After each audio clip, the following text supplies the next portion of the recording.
I didn't want to have this track open. Delete this track to be open. There we go.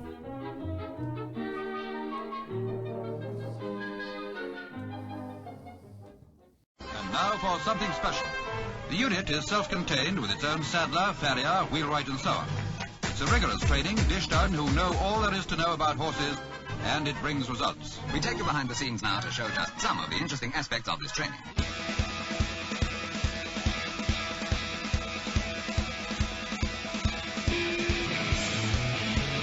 Welcome back to Equine Dynamics with Mike Stine, an award-winning #1 podcast to create sound of horses from the ground up.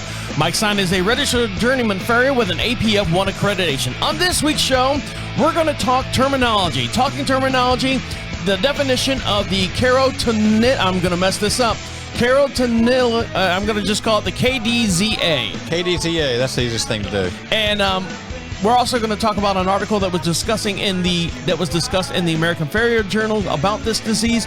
And also, if you're not on YouTube now, jump on YouTube right now, because we're going to show a video as well with this podcast about Mike working on a horse that had KDZA. Now, before we go on, I want to make sure that I say the word right. Say it with me. It's keratin. You had someone on your phone that said it before you're right. So hold on one sec. Sure. You sure it was said right? I don't know. Yeah, we said something anyway. How do you work my phone? You got an airplane mode. Keratin. Put it right up to the microphone when you do it. Ready? Yeah. Keratinolytic disease of the Zona Alba, or KDZA. Keratinolytic. I'm still messing up. Why they gotta make it so difficult? Keratinolytic disease of the Zona Alba, or KDZA. One more time, and I won't talk over it. Keratinolytic disease of the Zona Alba, or KDZA. All right, if everyone got that, that's what we're going to talk about this week. KDZA. You know, a doctor I am not, and a professor of the English language I am not as well. But Mike, we can butcher the English language as good as anybody. But Mike, all he has to know is he knows how to deal with it. We're going to talk about that during this show today. Now, before we continue, a couple weeks ago we had Megan Radkin on the show, and one of the things that I asked her was, you know, what should we be looking for going in the spring? And I said something to the effect of putting down fertilizer on my pasture. And I believe one of the things that she said was putting down lime.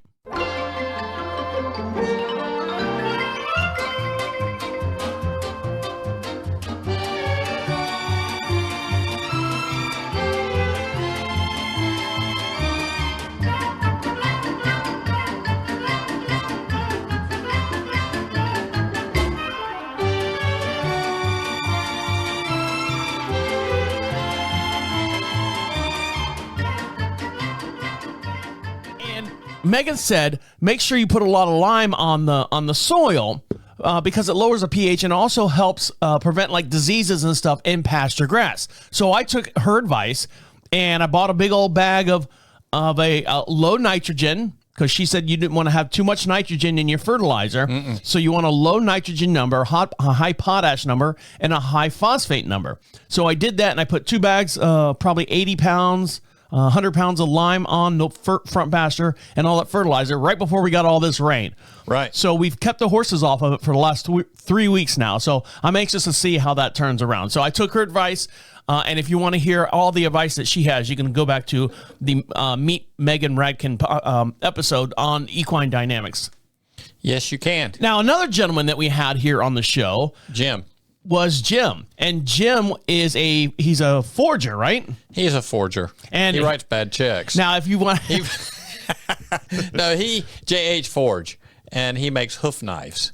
And we were talking to him, and we were like going, well, how much is that hoof knife? And he's like, well, I'll tell you off the air and stuff. And Mike, he sent you one of these hoof knives. I've got a hoof knife. And let's see, if you want to show the camera there. I have a hoof knife. And that's from Jim, right? Jim. All right. It is a hoof knife. And see, it makes a nice little bent leg, and there's the hoof. Or you can have a straight leg and hold it so you don't cut yourself. Now, the question I have, usually when you have a pocket knife like that, let me see the pocket knife real quick. And it is Hold on, don't wait. One thing at a time. Jumping the gun here. So this hoof knife here is, if you're watching this on the YouTube video, this is they've taken the handle of the knife and made it look like a horse's leg, and it's all nice and done and embroidered and stuff like that. But when you have a pocket knife like this and it opens up at a 90 degree and locks or stays, and then comes all the way out like this at a full 180. I've always had them to where they only open 180. Why would you have this? Have it sit at that point? Or is that just the nature of the way he made it? I guess it's just the nature of the way he made it. I don't know if that would be any kind of advantage. I think it's just how he hits the spring in the back. I'm going to get in a knife fight with this guy. You'd close it on your fingers because it doesn't lock in that position. I know. So that's the knife that Jim from what's the name of his company? JH Forge. JH Forge. JH Forge. Now, you also have something that is an actual physical tool that you use all the time. This is a physical tool. It has metric measurements. It has standard measurements. Each leaf on it is a 1/4 inch thick, so that's automatic 3/4 of an inch, which is significant when you're working on feet. Now, hold on. You say it's a tool. Don't forget that there are people that are listening to this show. What is that actual tool that he made for you? Because you had an old one where all the numbers are all rubbed off. Right. What is this actual tool that Jim made? This actual tool is a pair of wing dividers. And what does a wing divider do? It divides wings. Tweet, tweet. And no, you can set, okay, so that would be 2 inches between the two tips, or 5.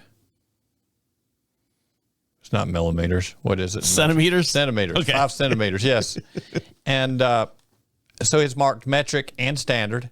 And most everything I get when I'm getting off x-rays and hooves is measured in millimeters. And I always talk 15, 20 millimeters, 25, which is 2 centimeters, right? Right. But I guess what my question is, what is this tool actually for? You say wings. Where does this go on the horse's foot? Well, you can measure width, you can measure length, you can measure the length of your frog. So this goes all over the thing. You can measure from the distal ergot to the center of the mass of the foot and rotate it around and measure the length and see how you're hitting on the front of the foot in relation to your center of rotation. You can measure your toe pillows. You can measure, about anything you want to. It is not an angle gauge. So it is not an angle gauge? No, it is not an angle gauge. So this is just a measuring gauge. So if you are a seamstress or a tailor of some sort, and you always see them with that loose nylon measuring tape, the measuring for your suit and stuff, and that's in their tackle box, this is a must-have for a farrier in their tackle box. It is a very good tool to have around. You do need it, especially earlier in your career. Mapping out, drawing feet is a great tool for that. And, through your career, you should do thousands of feet where you're mapping and drawing and dressing and all that. And then you start developing a gut feeling, and then you start playing the leg alignment into it, and then you start playing the shoulder alignment into it, and the job of the horse. And what is this tool actually called? That is a pair of JH Forge wing dividers. So it's called. That's what I call them. They're called wing dividers or something else. If you call him up, tell him Mike said, he'll kind of, And this seems, if you're listening to it on that's metal. It's aluminum. Yeah. It's got some kind of a oxidized coating on it, I do believe, and they're very durable. There you go. The old pair I got in the truck that you can't see the numbers on anymore, they're 20, 25 years old. The only thing I would say is I think those numbers are painted on there as well. Maybe engrave them a little bit. That's my only criticism as far as, the numbers that are on there. Yeah, this... Because I've got a speed square. I've got a cheap speed square out there. Fast. It is very fast. Speed square. But it actually has like the grooves, right. It's indented. So if that fancy paint comes off, you can still see the numbers and stuff. Right. All right, guys, stick around. When we come back, we're going to talk about a word that's very hard for us to say, also known as the Kdza disease, talking terminology. So stick around. You're listening to Equine Dynamics with Mike Stine. He'll be right back. Get your phone ready because I'm going to have you play it again.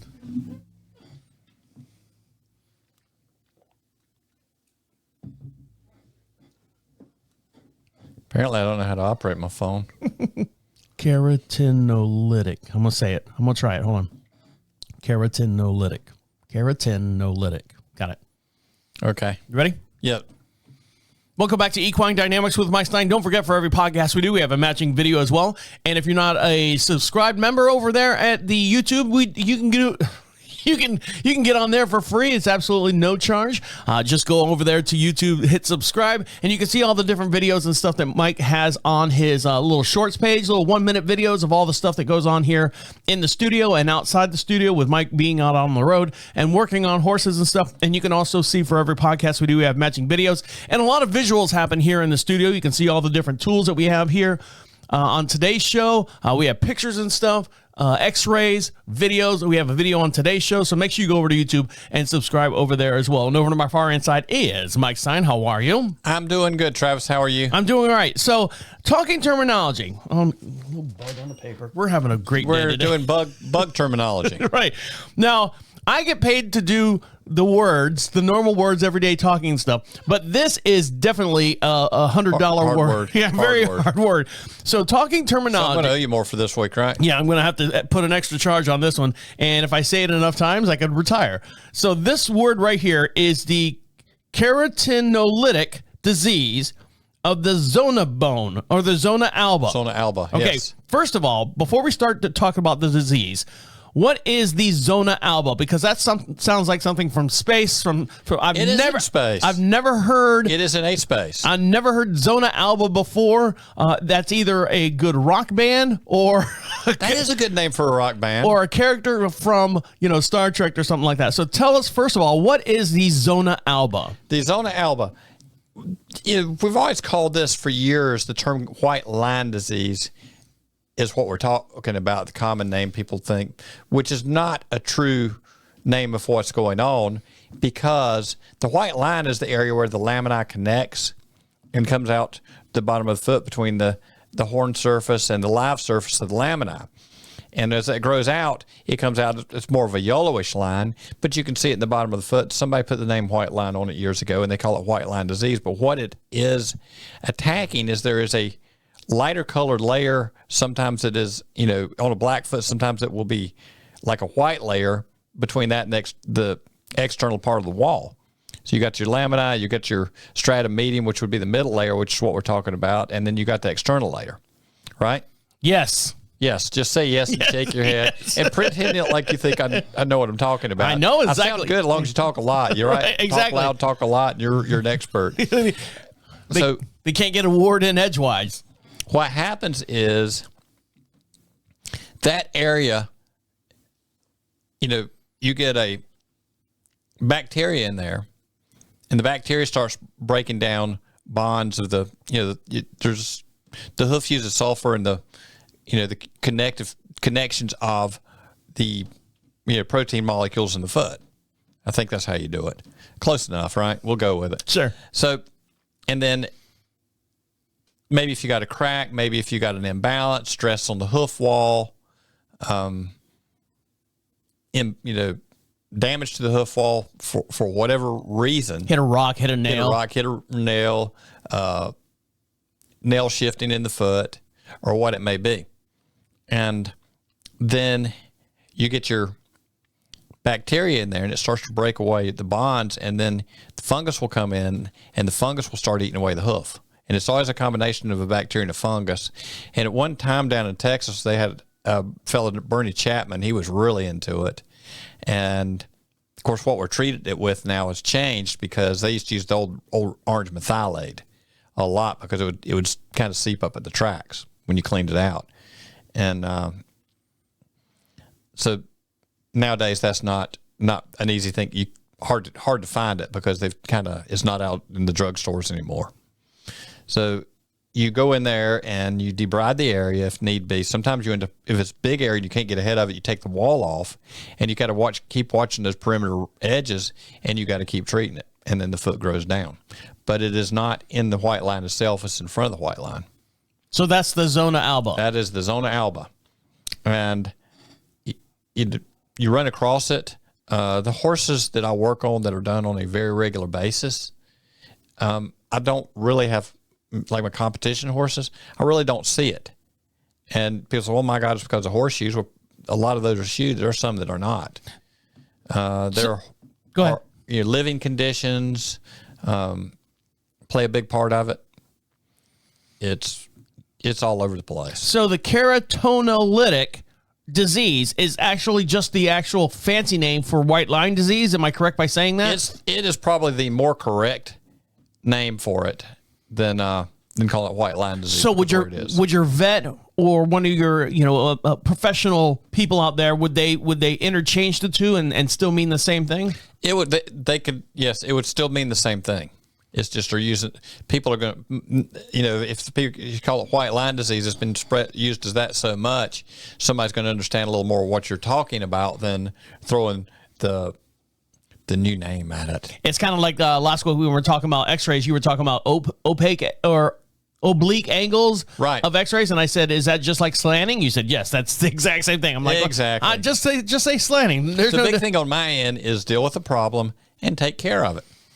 And I have had horses where we've had, if you have structural damage, laminitic horses are more prone to have it because of structural damage. Wall is weakened, gives it a place to attack. Have horses with imbalances, have horses that live in not the best of conditions sometimes, where you're going to have more chance of it. As a farrier, when I'm shoeing horses, I keep something in my box, a light treatment that I can run anywhere I want to under a shoe when I'm putting the shoe on.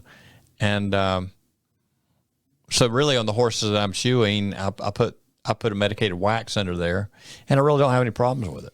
All right, guys, stick around. When we come back, we're going to dive into this article from the American Farrier's Journal that dives even deeper into the Kdza experience. So stick around. You're listening to Equine Dynamics with Mike Stine. He'll be right back.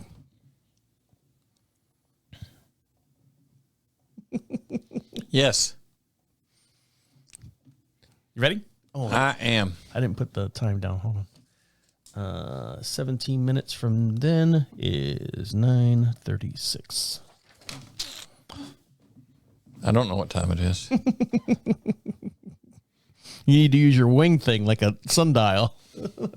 Your little wing gauge. See which way the wind's blowing so I know what time it is. Yeah. Welcome back to Equine Dynamics with Mike Stine. If you have a question for Mike Stine, the way you get those questions into him is to go to equinedynamics.com. At the top of the page says contacts, or actually, it says contact us. Fill out that little form and make sure you put a return physical address. And if we read your email here on the air, we'll send you a little prize pack just for being part of the show and just our way of saying thank you for joining us here on Equine Dynamics with Mike Stine. And over to my far hand side is Mike Stine. How are you? I'm doing good, Travis. How are you? I'm doing all right. So we were talking about the Kdza, and it sounds like one of those radio stations like Kdza, yes. over in Missouri somewhere, or Missouri, depending on. It might be. Yeah. Welcome to Kdza. Yeah, we'll have to call our friend down there in Oklahoma, see if they got one out there. That could be a spot, too. Sure. And so one of the things that create the Kdza disease or what's going on there is you were talking about lack of conditions in the pastures. Now, I'm hoping that, we haven't had anything with Dominique or Cayenne or any of the horses that we've had here on the property from your experience, because Mike, you are our farrier. I'm sorry. No, I mean, You're not saying this is a, No, I'm saying that the horses that we have here on the property, we've never come across the Kdza here. No, we really have never had any problem here. Not on our property. But I'm hoping that the Lyman stuff that Megan Radkin said to put out there would just be that one more step of prevention or preventative measure to make sure that, we don't have any fungus or diseases that would affect the horse's hoofs out there in the pastures. I think that is certainly a step in the right direction for sure. And you use the word step as a pun. As a pun. Yeah, a pun. Yeah. Yes. I'll cut that one out. Don't worry. It doesn't matter. Now we're going to talk about the American Farrier's Journal has this article talking about I'm going to say the official name here so I can get all the monies for the big word. So here we go. It's the Keratinolytic. Keratinolytic.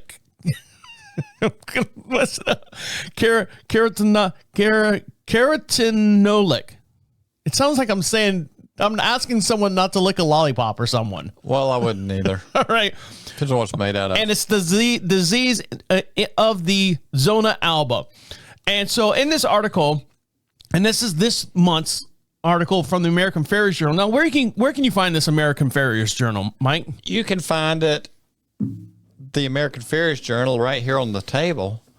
You want to hold up the camera so everyone can see? You can. There you go. Well, I got to switch cameras here. There you go. American Farrier's Journal. I have a leaner is what the title is on the front of it. You do? No, that's what the title is on the front of the magazine. But this is a copy of the American Farrier's Journal. And how do you get that journal? You go to the American Farrier's Journal and you subscribe. And they do have an online version, I do believe. Well, good. So what is the American Farrier's Journal talk about the Kdza? The Kdza. Well, it's the same thing we've been talking about: conditions, how to treat. There's been a lot of different treatments used out there. Copper sulfate has been used for years, and I still use a lot of products that have copper sulfate in it. Everything from lemon juice to I've heard people putting all kinds of stuff on it. Bleach, vinegar, because when you say fungus, me, as a homeowner, you always think, oh, I got fungus. I got. It's like mold and right. fungus, and you want to put bleach. You want to do something to kill the spores and stuff. Right. Has people actually taken their horse's hoof and dipped it in like white vinegar? They've been dipped in white vinegar. They've been dipped in bleach. They've been dipped in Lord knows what, and diesel, probably some diesel fuel and a few other things. Problem with bleach, it really dries out the hoof wall and makes it brittle. And that's another thing is if you got a really dry, brittle hoof wall, it makes it more susceptible. Now, the bleach will kill it for sure. But we don't recommend that. But it's not the most recommended thing out there. If you do dilute it a lot, I think what they used to say is if you're going to soak it, do like a 10%. If you're going to do it direct, do 50%. But the other end is, do you have any open wounds involved? Because, at that point, if you've cleaned it out and you've nicked that the front of that lamina, and you've got a place that is down to sensitive tissue, bleach is going to burn, copper sulfate is going to burn. Horse is going to get mad with you touching their foot. It's not good on the live tissue. So how you manage this depends on how the cleanup turns out. The idea is to not ever nick them, and then you can use there's been a lot of different products used, but if you do some betadine, might be not a terrible idea up front, or just give it a few days for the area that's been nicked to keratinize over, and then you can start treating it. But you've always got to probe those perimeters of the damaged area. Now, one of the questions I always ask is how rapidly does this happen? Is this Mike showed up on Tuesday and he does our horses every 6 weeks. Is it going to happen within that 6 week time, or is this something like Mike showed up on Tuesday and then for whatever reason I forget to pay Mike, or we had a spat and Mike doesn't want to come to see my horses anymore, and then a year later we make up or whatever and I pay Mike and he comes back a year later and then it happens? What is the time span as far as this, the Kdza actually starting to affect the horse? Well, see, part of the deal with that is, I know when they were years ago when Bernie Chapman was involved in all the testing, I think they came up with about 30 some odd things it could be.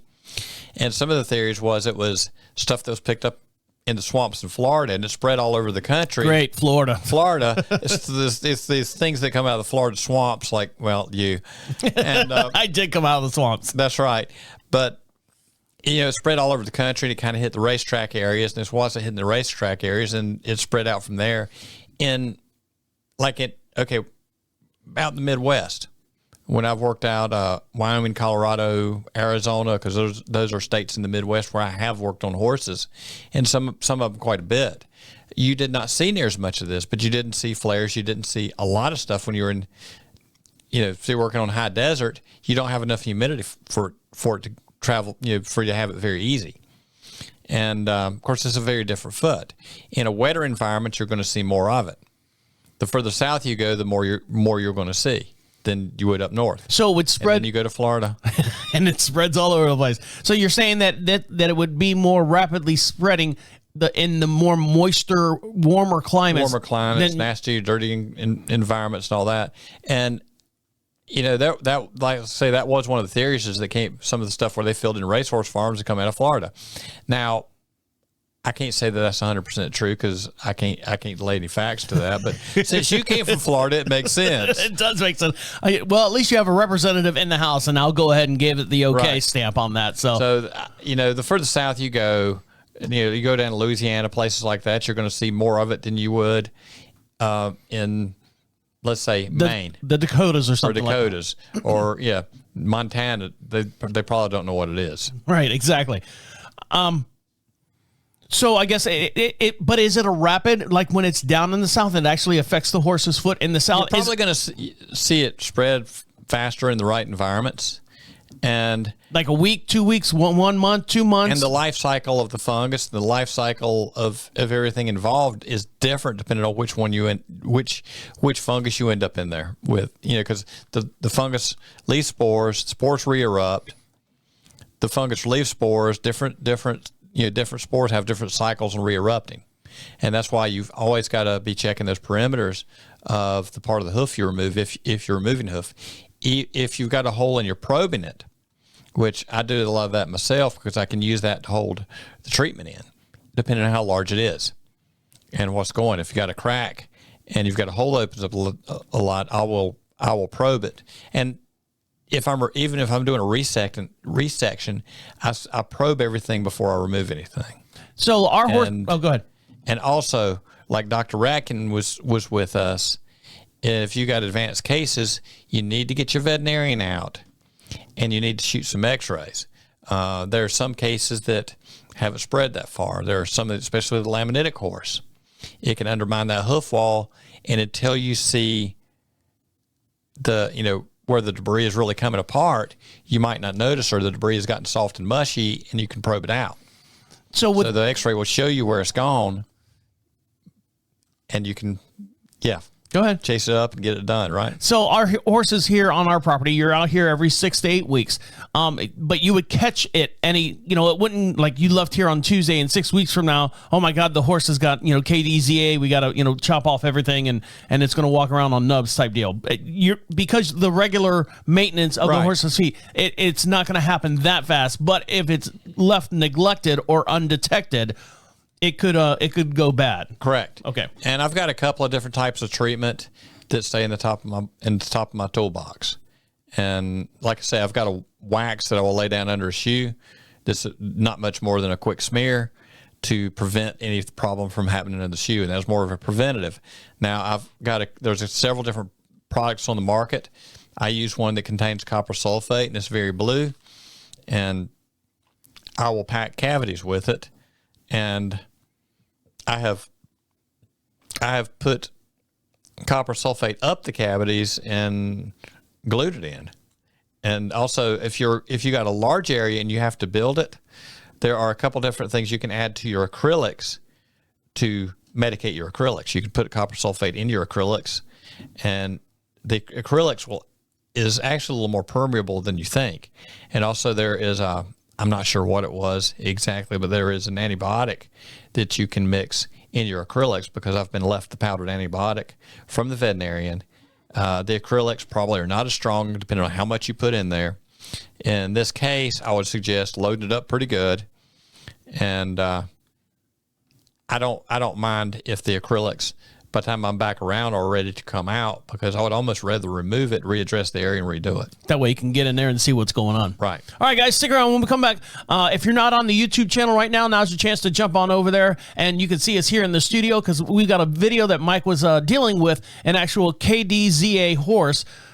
He's got a video of prying that thing out, and it's really interesting to see. So stick around. You're listening to Equine Dynamics with Mike Stine. He'll be right back. Welcome back to Equine Dynamics with Mike Stine. Make sure you follow him over on Facebook. You've got a couple pages out there. You have your own personal page, and that kind of maxed out there at the $5,000 mark. And then all of a sudden... nobody gave me $5,000. Well, 5,000 viewers. Right. And then you created an actual business account, a personal... what do they call it? Personal page. Well, not a personal page. It's your business Business page. page. Equine Dynamics page. Over on Facebook, and Mike's always posting all these different articles, very educational articles over there. So make sure you like and subscribe to him over there as well. And you'll see our green button on there too. Yeah, a little green button, and that'll let you know you're on the right place. And in the right place right now is Mike Stine. How are you? I'm doing good, Travis. How are you, sir? I'm doing all right. So now you've got this video. Now, Mike told me last week, he's like, I got to make sure that I'm taking more videos. Now, unfortunately, for what you don't know about Mike Stine, he's a one-man show. He's out there by himself. He's upside down underneath these horses. Outside of like the normal handlers that'll bring the horse in and stuff, Mike really doesn't have anyone to help him film. No one will help me. He doesn't have a little helper and stuff. We worked on getting a GoPro camera that's going to hook. Some idiot needs to learn how to use. That'd be Mike. Yes. And he's going to mount it to his little dolly that he brings around with him, so he can get all these really neat, cool angles and stuff. So you're going to see a little bit more of that. He's going to be posting that over on the YouTube channel as well. And this video right here, you had a helper this week. Yes. And so we're going to get into this video, and let's switch cameras so we can see it, and we can all be friends. So what are we looking at here before we get started? So here's top of Mike's head. Yeah, you can see where my hair is thinning out. And so what are we looking at here? We are looking at some orange gloves that are actually nitro gloves because some of the acrylics will penetrate. That doesn't matter. That's not what we're talking about. Nope. But that is a hoof that has a hole in the toe. Trimmed it, and we came around with the nippers. There's a bit of a cavity there. All right, so I paused it here on the video, and so this looks like I've got a toenail that looks like that, but I've always kicked the corner of the end table, and that's what actually caused the chip in my toe. Well, we could fix yours with a big hammer. So this right here looks like a big, huge chip out of the. You're looking at the bottom of the hoof, out of right there in the dead center of the hoof. Right. Which is a fairly common place to get something along those lines. And we're in the process of cleaning up this foot a little bit. And when you took the nippers, there appeared a hole. And at this point, I'd already cleaned around it some with the hoof knife. And you find the opening is bigger than the outside looked like. So when you were dealing with this horse and looking at this hole, did you see this hole before you got started, or you did the nippers and all of a sudden you're like, hey, this kind of starts showing up. I mean, you can see something in the front of the foot where there's a couple little cracks running up. And as you nipped, it kind of opened it up. And then I had gone in there with a knife before we started filming and opened it up more. And because I want to be able to get in there, and there's my little probe tool. It's like not quite an ice cream scoop, but it's got a little bit of a scoop side to it. And when you're probing, you always want to turn your scoop where you're going away from the lamina, because you don't want to damage the lamina horn, because then you're into sensitive tissue. And what I'm doing is probing and feeling how deep it goes. And you can also make a horse sore doing this.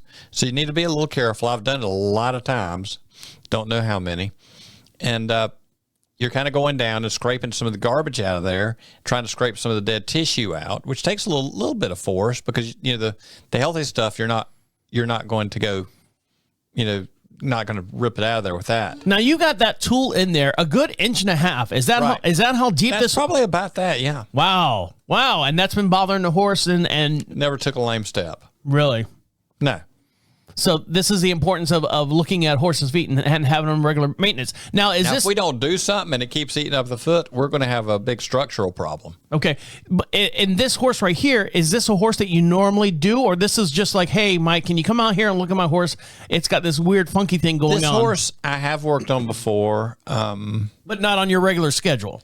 It's not done as fast as some of the horses I work on. My competition horses are done twice compared to this horse. Okay. And so this, it's been standing in the wet, and this happened. And there's some areas that are pretty muddy. He might have kicked it like a post or something like that. Probably did. Yeah. It's probably exactly what happened. Going around kicking all the posts down. Trying to get out. Don't fence me in. Trying to scrape out some of that stuff. And you see the white coming out of there. And, pay attention, like, around that last time I scooped, I felt like the horse gave me a little bit of a response, maybe pulling on the leg, maybe me putting pressure in there, because you just got the white line in front of it. But you want to make sure that that thing is angled away. you can go parallel or slightly forward to your white line with the scraper in there. Mm-hmm. And then, at this point, I'm taking one of the mini paste that's on the product. Can you see that pretty blue color? Yeah, it's like what that is? It's like hair dye. It is like hair dye, but not. If you have fungusy hair, that would work. Now, how can you tell, Mike? I mean, I saw you get in there with a scooper and stuff, and it looks like it's just like compacted mud. Right. Is that what it mostly is in there? Well, there's black in there from the rot. Okay. And mud and manure and everything else that has worked its way up the whole little, Now, how do you know is that completely cleaned out? Because I would think you get all the big particles out. I would want to take like an air compressor or canned air and blow all the little particles out of there. That's just. Why don't you get up under a horse with an air compressor? Sure, that should go over real well. Yeah. Ching. There goes Travis. There are horses you can do that with. They'll stand there for you, but other ones are going to go through the barn roof. And the other thing, as far as like probing in there, you kind of pay attention to the horse. The horse goes a little bit. It's time to stop because maybe I'm getting a little deep in there, and you don't want to do that. You don't want to create any kind of a puncture. It's like my dentist. Yeah. Well, your dentist doesn't care about you. No, he doesn't. But I need to care about these horses because All right, so you got the blue goo. And I'm gonna work it down in there best I can. And the next time I see this horse, we're going to probe that again, and hopefully, with the next trim, that area has gotten solid. That stuff will stick in there pretty good, and it will stay really good. And so you don't have to worry about it falling out or washing out or anything like that. You don't have to put like a cap or a Band-Aid or some kind of gauze or something on it. Not really, no. I mean, if you get enough water on it, it can work out. But what's going to happen with that, since we're going back out in the same dirt, it's going to start pressing stuff up in there, and it will probably actually, I keep working a little more in, a little more in, a little more in, and hopefully I'm pushing it to the top, if not close. And after you start packing some dirt in behind it and walking on, it's kind of like packing a muzzle loader. I was going to say jelly donut, but we can see our two different aspects as far as what we're looking at right here. And now, if you had a shoe, if this horse was shoed or shod, I guess that would give it one more extra protection as far as keeping that stuff in there. Yeah, and there are cases where I have holes like that because of what the horse is doing, where I'll put a shoe on top of it, and it stays in there and comes out, and 95% of the time, next time, it doesn't really go anywhere. Occasionally, I'll get one that goes a little further, and then you scrape it out and continue the process. If you feel it going too far, at this point, maybe if we need to get the vet in there and say we need to take an x-ray, and it's a call-by-call situation. But in an ideal world, we would have had an x-ray unit sitting there, and we could shoot an x-ray, and we could see if we needed to take your 90s, your DP from your front, and trying to figure out exactly where it is in the hoof. You can take an oblique angle. I learned a word I learned last week. Right, and you know what I'm talking about now, right? It's slanted. It's slanted, and get a better idea of what we're dealing with. And does it go up a lot faster, a lot further past where I've probed or not? So you're hoping right now that the little prodding and stuff that you did in there, and packing the blue glue in there, and then let the horse go. After a couple weeks, you're hoping that the hoof will grow back in or fill back in. It's going to take more than a couple of weeks. Well, when I say a couple of weeks, but I mean that's what your main goal is, that this is going to fill back in naturally. Right. Okay, so that's and part of the deal with some of these feet like this is outside of me treating them, they're not going to probably not going to be treated unless I'm there. If you debride the hoof, it's still kind of the same thing as far as treatment. And if it's a cavity like that, it is almost easier if I can clean it out good and pack it the first round to see what's going on, because that will stay in there. Now, what was this horse's job? Lawn ornament. Okay, so this wasn't a working horse. No. Okay, so you could get away with packing it in there, and technically, by the time 6 weeks or 8 weeks comes down later, when you pack it in there, is it a 6 week turnaround, or do you want to see the horse a little bit sooner? We're going to see this horse in 6 weeks. It should be fine. Okay. I don't think it's spreading that fast. If we have a lameness problem, anything showing up, they call, ask the vet to do some x-rays.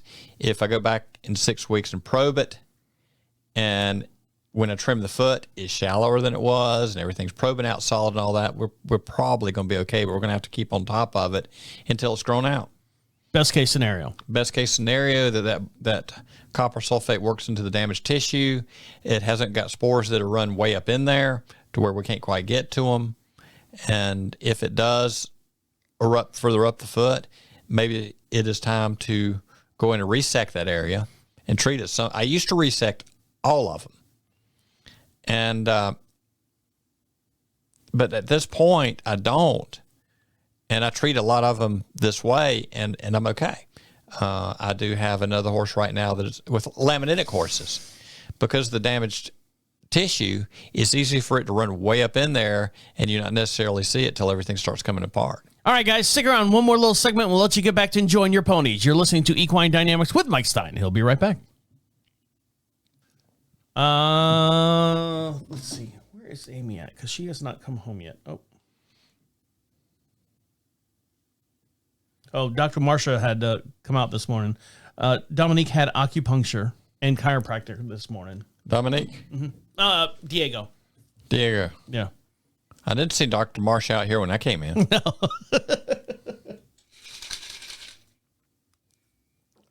Dr. Marsh is taking a poke at her with them needles. Yep. Ready? Yep. Welcome back to Equine Dynamics with Mike Stine. If you'd like Mike Stine to perform a clinic out at your location, all you have to do is go to equinedynamics.com. At the top of the page says clinics. Fill out that little form. Mike Stine has a big old slide projection. He's got a whole bunch of bones, horse bones, hoof bones, and all that stuff. He can bring it out to your location, your event, your educational place. It's great for kids of all ages as well, so you can get Mike Stine to come out to your school or your event or your place of business and do a clinic out there and fill out that little form. Mike will pencil you in. And if you'd like the Equine Dynamics podcast to perform a broadcast out at your location as well, you can find that information there as well. And over to my far end side is Mike Stine. How are you? I'm doing good, Travis. How are you? Doing all right. Okay, so what did we learn today? First of all, I can't say this word, but I'm going to give it one more try. Give it a go. Talking terminology. That's another $100. Talking terminology. I only get paid if I say it right the first time. That's the way it works. Oh, I'm good then. Yeah, because well, if you messed up too many times on the second time, do you owe me money? I think I owe you like $50 or something. Okay. All right, so here we go. Talking terminology. Keratinolytic. Is that good? Do I get $100 for that? Keratinolytic. Jeez, I'm gonna have to. Yeah. All right, so I get $100. Yeah. Keratinolytic disease of the Zona Alba. Tell us what it actually is and what they're referring to when you hear that. Well, what they're referring to is what is commonly known as white line disease, or Kdza. Kdza would be the more appropriate thing to call it. We've always called it white line disease. It doesn't actually attack the white line; it attacks the stratum medium in front of the white line. And what was the article saying in the American Farrier's Journal, where you can find that over at the AmericanFarriersJournal.com? They're talking about the stresses, how it enters the foot, imbalance. What causes it? Yeah. And what actually causes Kdza? Laminitic horses can get it. It's a bacteria gets in there, starts breaking away the sulfur bonds, and then a fungus comes in and starts eating it up. And I've said this a million times, horses' feet are so sensitive. I don't understand why anyone would want to have a horse, not even, as a hobby like riding, but just as a lawn ornament. They're so fragile. Yes, and what if you got out there in the front side of the house? I know. I got a couple of the traded bar. Yeah, I got a couple out here, but Yeah. I don't know. Why would you have that, Travis? Why? I ask myself every morning when I go out there to feed them, why are you guys here? I don't think you have any choice. And also, the video that we saw earlier about Mike, you were cleaning out an actual episode of Kdza on a horse, and you said you saw this. This isn't just popped up. You saw this, and now you started diving into it. Well, when we picked up the horse's foot to trim it, there were a couple little cracks on the dorsal wall that didn't look like they went very far. When you ran the nippers, it kind of opened up more. Then I opened up with a hoof knife. Then we probed, and then we packed. And we're going to check that for sure next time. And I hope we don't pull anything but, solid hard mud, whatever's in there at that point, and everything around the perimeter is solid and hard, and we'll repack it. And it's shallower. That's right, and it's shallower. Exactly. I listen sometimes. It grows down, we cut some off. Grows down, cut some off. There you go. All right, guys, on that note, make sure you follow Mike Stine over on Facebook. Search Equine Dynamics Mike Stine. If you see the little green button up there, you know you're in the right place. Make sure you subscribe to him over there. He puts a whole bunch of different articles on his Facebook page, and they're very, very educational if you want to learn more about the furthering education of your horse to create sounder horses from the ground up. And make sure you follow us over on YouTube. Make sure you like and subscribe over there. And if you have a question for Mike Stine, go to equinedynamics.com. At the top of the page says contact us. Make sure you put a physical return address, and we'll send you out a little prize pack from the show. On behalf of Mike Stine over there, have a good day. Have fun playing with your ponies, and I'm glad you got ponies out there, Travis. My name is Travis, saying see you next week.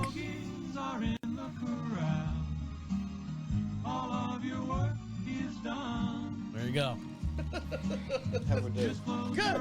Those big words, man, They're tough. I stumble all over them. That's okay. Stumble over them.